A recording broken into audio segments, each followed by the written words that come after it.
Qatadah berkata mengomentari ayat ini, balagana anna Umar bin Khattab radhiyallahu anhu qala, sampai kepada kami bahwasanya Umar bin Khattab berkata, man sarrahu an yakuna min tilkal ummah falyuaddi syartallahi fiha. Siapa yang ingin menjadi bagian dari umat tersebut, umat yang kata Allah adalah umat yang terbaik, yang Allah banggakan, ya, dikeluarkan bagi manusia umat terbaik adalah umat Muhammad sallallahu alaihi wasallam. Siapa yang ingin menjadi bagian dari umat tersebut, ya, maka tunaikanlah syarat Allah. Allah tadi kasih syarat. Syarat apa jadi umat terbaik? Ta'muruna bil ma'ruf wa tanhauna 'anil munkar wa tu'minuna billah. Beramar ma'ruf, bernahi munkar dan beriman. Wa man lam yatasif bidzalik asbaha ahlal kitab alladziina dhammahumullah.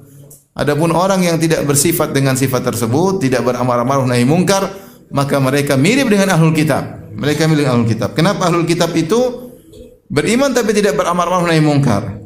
Allah mencela mereka dengan firman-Nya dalam surat Al-Maidah ayat 79, kanu la yatanahawna 'an munkarin fa'alu. Mereka tidak saling bernahi mungkar atas kemungkaran yang mereka lakukan. Jadilah ahlul kitab. Ahlul kitab kenapa? Menjadi umat yang buruk karena meninggalkan amar ma'ruf nahi mungkar. Maka kalau semuanya diam, ya, tidak ada yang menegur, tidak ada yang menyampaikan, tidak ada yang menyuruh kepada kebaikan, maka kacau umat ini. Kacau umat ini. Masing-masing memikirkan dirinya sendiri, ya. Maka itu seperti ahlul kitab, ya, tidak peduli dengan yang lainnya.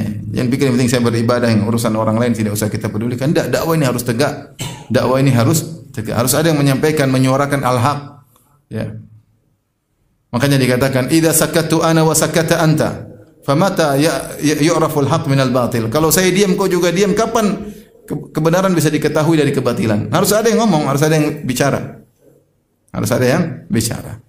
Kalau semua diam, syirik tersebar, bid'ah tersebar, maksiat tersebar, kemungkaran tersebar. Kalau semua diam, tidak ada yang menyuruh kepada kebaikan, ya.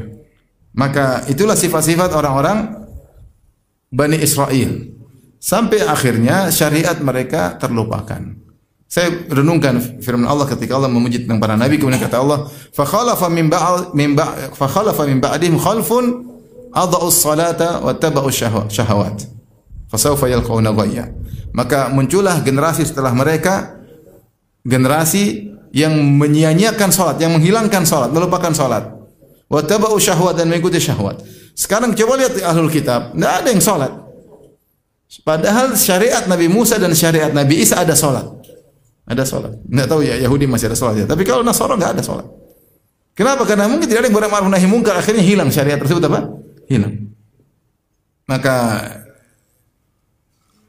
kita ini kalau diberi kesempatan ya bisa berdakwah.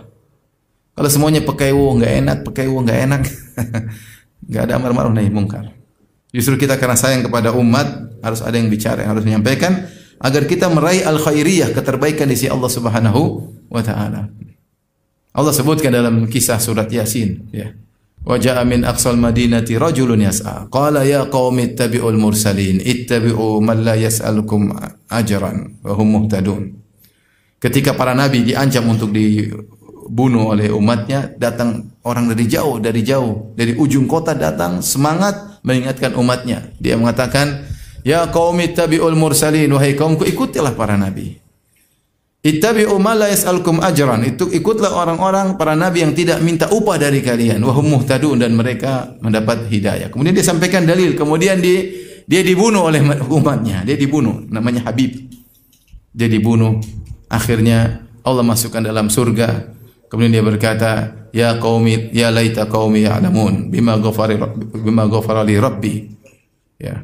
Seandainya kaumku tahu, ya, bagaimana Allah mengampuni apa? Dosa-dosaku. Jadi kita berusaha meniti jalan para nabi, ya, dengan berdakwah, tentunya dengan bijak, dengan lemah lembut, dengan berhujjah.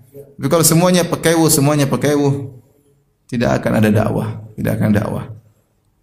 Atau seorang berdakwah hanya mengikuti selera masyarakat. Nah, kalau bilangnya nanti masyarakat marah, nanti masyarakat tersinggung. Terus ya udah kita sampaikan yang mereka suka. Nah, ini namanya bukan berdakwah, tapi memenuhi keinginan masyarakat.